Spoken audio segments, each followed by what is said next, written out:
Hey guys, welcome back to the Hat House. It's time to reveal our booth setup. In this video, we're going to go through scoping out the location, exactly what kind of fixtures we wanted to put into the booth and how we put those together, and then how we set up the booth, and then the final product, what it looks like.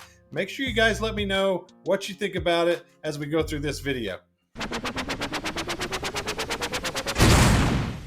So we wanted to go downtown and check out exactly where this location was. It was called Endless Treasures on Main, here in Sand Springs where we live. It was a nice little shop. They had several other booths already set up. There was somebody getting ready to move out.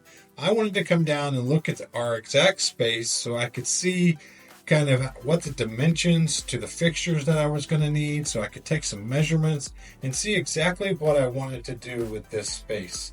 And so in the next section, I want to show you exactly how I laid it out before we even moved one thing in, so I knew exactly what the fixtures were going to be and what items I was going to carry. So here's the basic spreadsheet that I made up. I knew that I was going to be able to get 5 rows across and 8 rows down of hats on my pegboard, which we're going to show you how I put it together coming up soon.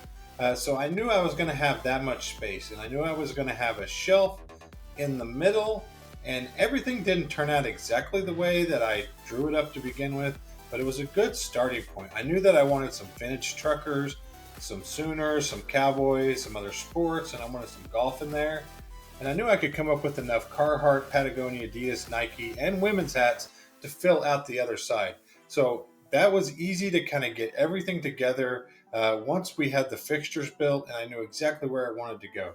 And then I knew that I just wanted to put some pins and some other Oklahoma hats and stuff on the shelf. I ended up putting some beanie hats and some bucket hats kind of down the side of each one of these shelves. And this was just kind of a rough draft that we could get started with, and I knew kind of how we wanted to merchandise it. The other point that I want to make here while we're talking about this is we priced in the same ballpark as eBay. That's really the pricing structure that I went with. Whatever it would normally sell for on eBay is what I ended up going with as the price in the booth as well. We'll see how that works out long term, but I think it's pretty reasonable, the price without shipping. So if it usually sells between 10 and 15, I would price it between 10 and 15 and just subtract off the shipping costs that I usually have at $5.95. So a lot of hats were $10 to $15. Some of the other hats were $5, and I put a few really good ones in there that I might have priced around the $30 to $40 price range. All right, so I think I got about everything together. I'm going to show you everything I got for this little booth that we're going to put inside this little, it's not really an antique mall, it's more of like just kind of a little shop downtown where they rent out space. But I made 2 of these. These are pegboard. I went and bought the pegboard at Lowe's, and then I cut it in half. I had them cut it in half, so it's about 4 foot by 4 foot. And then I attached the hat hooks onto it. What was it, 8 by 5, so 40 hats, about 40 hats. You can see on the back, I ended up getting some lock nuts and a washer and putting a bolt through here, and I was able to tighten it down with the washer and the lock nuts. So about 40 hats I'm going to be able to get on each pegboard. I'll have 2 of these that I'll be able to hang up, and I'm going to show you the final result, of course, at the very end. But really kind of hope this thing works out, because it will display the hats really well, better than just, and I can get a lot more than just putting a bunch of shelves up, I think, and it'll just be a really good display once we get it set up in the shop. And then I'll show you my shelf. All right, this is the shelf we got. I probably spent a little too much money on setting it up, but I got the things that I wanted. Like I said, the space is only 4 foot by 4 foot, so we had to get kind of a smaller 2-foot shelf to go in the back here. But I was able to put some of our hats on this shelf. I got some more, like some Richardson hats that I'm going to put in here on the shelf because they do really well around here. And then, of course, be able to put the hats up here. And then I just ran a string down the sides so I could hook some beanie hats and bucket hats on the shelf as well. And then we got little chalk things, little chalkboards. Mary's going to write some nice little messages for us. I don't know exactly what they're going to say yet, but really cool. Got some more business cards coming that I'm going to put on the shelf too when I get it. But it really had to be kind of compact. I wish it was bigger, but I think this will work out well for us. And then I'll show you kind of the baskets that we got too. All right, my favorite basket we found at Hobby Lobby was this treasure chest. It was on clearance. It was like 30 bucks. I think it was regular 50 bucks, but you never know what it's priced at Hobby Lobby. It could be two different prices and two different spots in the store. But this was really cool. I thought the treasure chest would be really cool. And I'm going to just kind of dump hats in it. You'll see that at the end. So people can kind of dig through. Some people like to dig through things.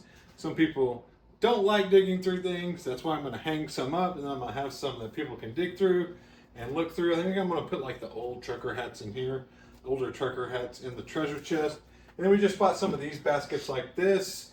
I bought several. I'm going to also put some of the lower priced hats I'm going to put in here. I'm going to hang up the higher priced hats and put them on the shelf. So we'll see you soon. We're going to get down there and get it all set up and then show you the finished product for you right after this. Okay, let's get this thing put together. The first thing we did was put our shelf in there, and this was so we'd know exactly where we really needed to hang the banner up. Once we got the banner hung up, then it was time to move on to putting the pegboards in. We brought the pegboards in, and I thought I was going to kind of zip tie them up and hold them into place while I screwed them in, but the zip tie ended up not working out too well.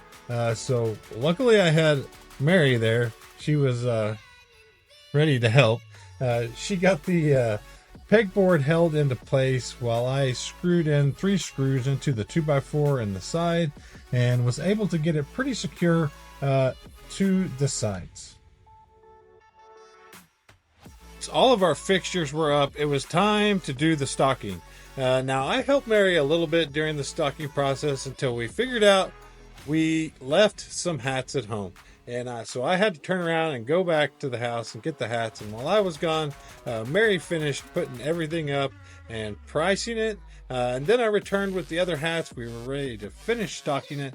This really took the most time trying to get everything priced and everything where we wanted it. And then have our final finished product ready to show off to you guys. Okay, here it is. I really went with a wide assortment of hats in the store, from older truckers to our local sports teams, to some golf hats and to some other good sports hats like the Dodgers and the Yankees.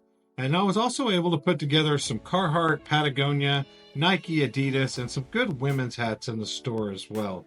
So a really large assortment to see what our customers are going to buy and to see what would be best to restock in the future. So let me know, which hat do you think is going to sell first?